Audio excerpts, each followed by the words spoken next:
aniversario nuevo, el 113 de la creación del Departamento Norte de Santander.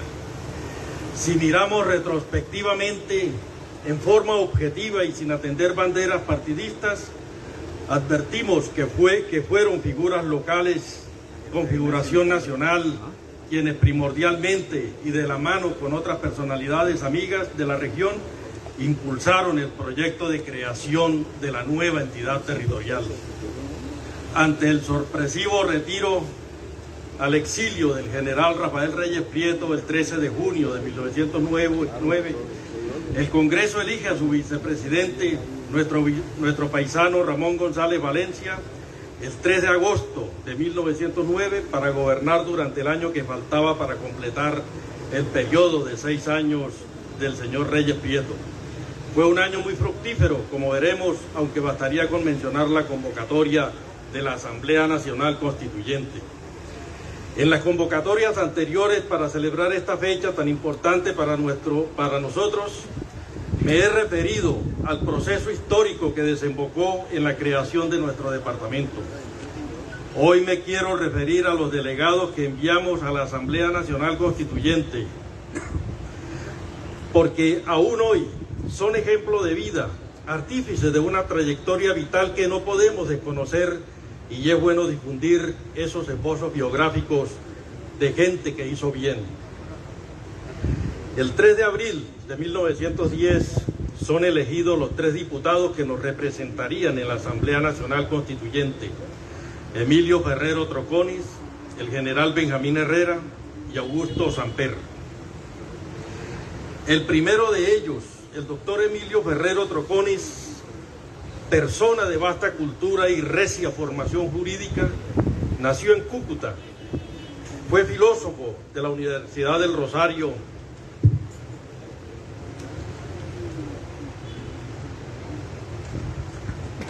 y abogado de la Universidad Nacional.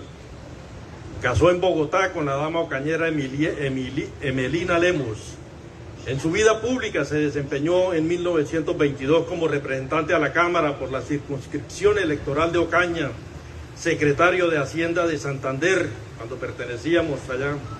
Fue primero civil del circuito de Cúcuta y durante 3 años de la Guerra de los 1000 días fue secretario privado del general Ramón González Valencia y luego 2 veces gobernador. Fue uno de nuestros delegados a la Asamblea Nacional Constituyente y fue su presidente. El doctor Emilio Ferrero falleció en Bogotá en 1944 y la ley de honores, entre otras prescripciones, ordenó que, como eminente jurisconsulto y ejemplar ciudadano, honra su memoria y recomienda sus virtudes a la juventud colombiana como dignas de imitarse. Que en el cementerio central de esta ciudad, Bogotá, se levantará un monumento con el busto del doctor Ferrero, como homenaje de la nación al insigne colombiano. Que un retrato al óleo del doctor Ferrero se colocará en el salón de sesiones de la Corte Suprema de Justicia, a la cual honró con sabiduría y rectitud. El segundo delegado a la Asamblea Constitucional fue el general caleño Benjamín Herrera Cortés, quien para la época del terremoto de Cúcuta era el telegrafista de la ciudad, cuya sede era la alcaldía de Cúcuta, ubicada donde hoy está la Secretaría de Hacienda Departamental. En su biografía del general Benjamín Herrera nos cuenta el coronel Gentil Almario Vieda que en el desempeño del cargo de telegrafista ocurrió el terrible terremoto del 18 de mayo de 1875 que destruyó la ciudad de Cúcuta casi por completo. Benjamín Herrera se salvó de perecer en el siniestro de manera providencial y fue rescatado 2 días después de las ruinas de la telegrafía.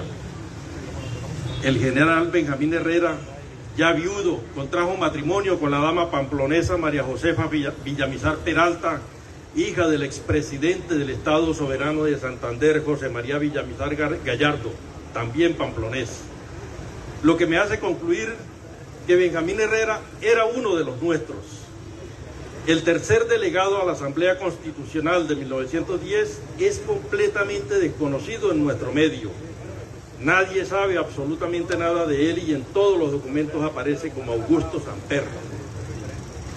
Hace algunos años, estando en Barranquilla, escuché una entrevista al expresidente Ernesto Samper Pizano, donde dijo algo que me llamó la atención, que Barranquilla era la tierra de sus antepasados Samper en Colombia.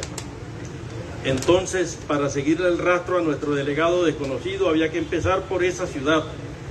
La indagación dio fruto porque en la Universidad del Norte busqué al profesor Ramón Illán Vaca, recientemente fallecido, quien había escrito un libro sobre personalidades barranquilleras, y me dijo que él sabía de un Samper del siglo XIX que fue magistrado de la Corte Suprema de Justicia. Tenía razón, porque a quien conocíamos simplemente como Augusto Samper, en realidad era Augusto Nicolás Samper y Grau, quien hizo su carrera militar al lado de nuestro paisano Ramón González Valencia, de quien fue ayudante de campo en la campaña de Santander, y luego, bajo su sombra, hizo carrera política porque lo hizo diputado de la Asamblea Nacional Constituyente, y fue quien colaboró con el presidente para elaborar el acto legislativo que introdujo modificaciones a la Carta de 1886. En conclusión, también resultó ser uno de los nuestros. Así las cosas, señor gobernador y amigos de la administración y de la Academia de Historia del Norte de Santander, en el lenguaje coloquial que hoy manejamos, podríamos decir que todo lo teníamos amarrado para bien, que nuestra aspiración de una entidad territorial propia fuera satisfecha, a pesar de que hubo fuego amigo porque un gran sector de la sociedad aquí en Cúcuta, atrincherada en el periódico el trabajo de Justo M. Rosas, no querían la creación del departamento. Entonces, los tres delegados nuestros a la Asamblea Constituyente de 1910 resultaron fuertemente vinculados con nuestra región. El primero, abogado Emilio Ferrero, porque Cúcuta es su tierra natal.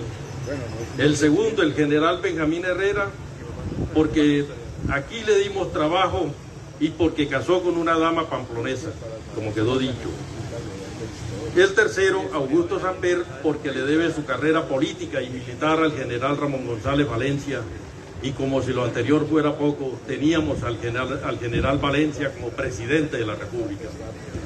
El 15 de mayo de 1910 se instaló la Asamblea Constituyente.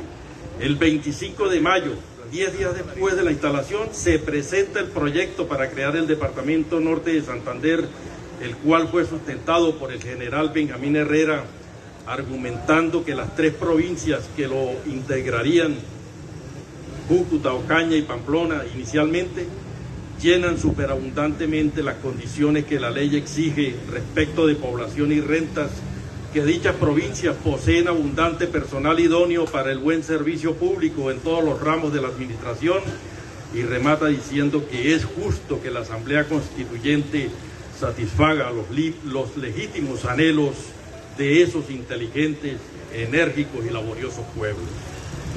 Esta ley, aprobada el 14 de julio de 1910, reza en su artículo segundo: esta ley entra en vigor el 20 de julio próximo, es decir, el 20 de julio de 1910. Los constituyentes hicieron coincidir la iniciación de la fecha del denominado Grito de Independencia con la fecha del denominado Grito de Independencia, lo que significa que el próximo jueves 20 de julio celebramos 213 años de la proclamación independentista y 113 años de vigencia de nuestro departamento. Esta ley que creó el Departamento Norte de Santander la firmaron Emilio Ferrero como presidente de la Asamblea Constitucional, Ramón González Valencia como presidente de la República y como ministro de gobierno un futuro presidente, Miguel Abadía Méndez. ¿Quiénes eran las autoridades el 20 de julio de 1910? El gobernador era Víctor Julio Cote Bautista y el alcalde era don Luis Salas Peralta, un docente que laboraba aquí al frente, donde quedaba la escuela normal, donde estaba el edificio de Avianca.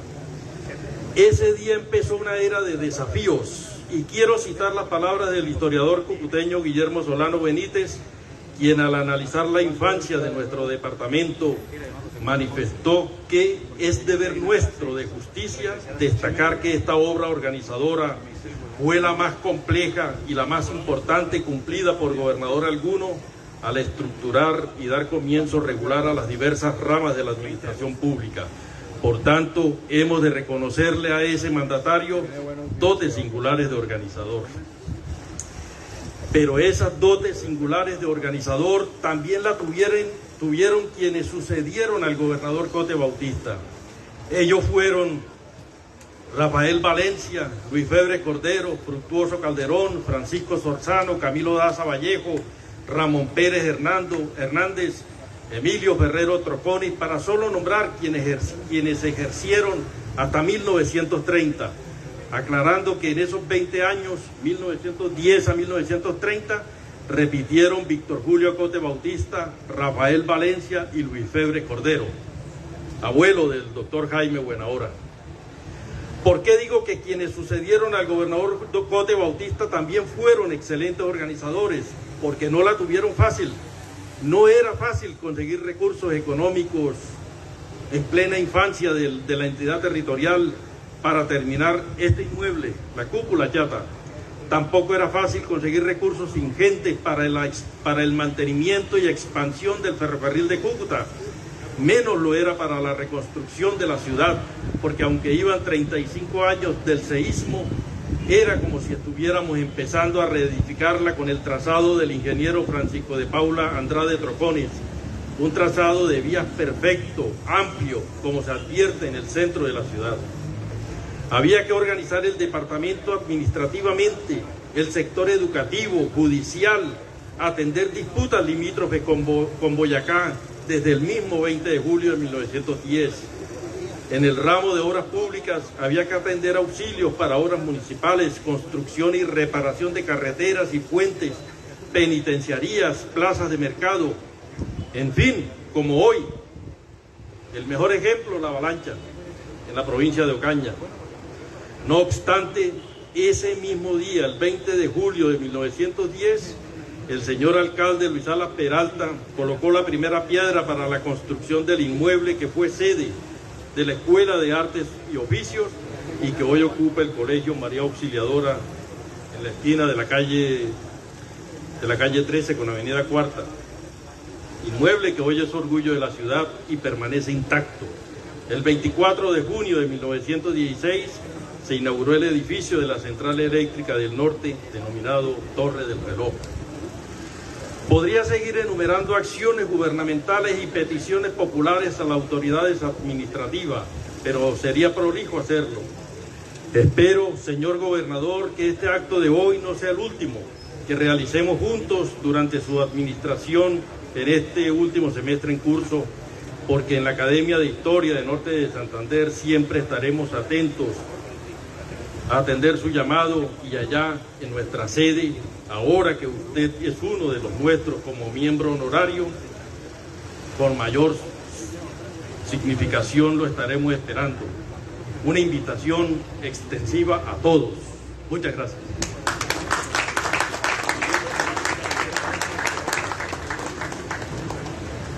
Presidente de la Academia de Historia de Norte de Santander, muchísimas gracias por este contexto importante que hace en el marco de la conmemoración de los 113 años de nuestro departamento. Quiero que recibamos